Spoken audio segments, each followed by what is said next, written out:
પાટણના સરસ્વતી તાલુકાના મેસર ગામમાં કપિલ રાજ પર શ્વાને કર્યો હુમલો।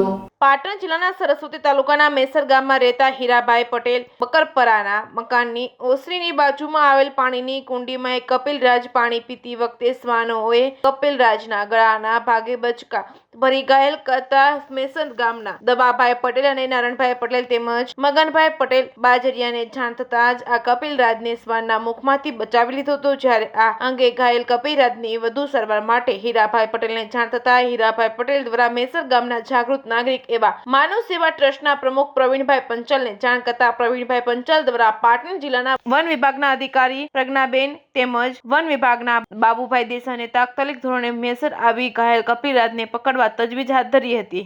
આ કપિલ રાજને પકડવા મેસર ગામના જીવદયા પ્રેમી કિશનજી તેમજ નરસિંહસિંહ ઠાકોર, રાહુલજી ઠાકોર તેમજ જેમત ઉઠાવી હતી। કપિલ રાજને પકડીને બાબુભાઈ દેસાઈ તેમની ગાડીમાં પાટણના જીવદયા પ્રેમી રાજુભાઈ રાવળ પાસે લઈ જવા રવાના થયા હતા, પરંતુ આ કપિલ રાજને વાગદોડ બહાર નીકળતા જ કપિલ રાજનું પ્રાણ પંખેરું ઉડી ગયું હતું, જેથી કપિલ રાજ એક ખેતરની બાજુમાં ખાડો ખોદી દફનવિધિ કરવામાં આવી હોવાનું મેસરના ગામોમાંથી જાણવા મળી રહ્યું છે। Reporting by Praveen Panchal, મેસર।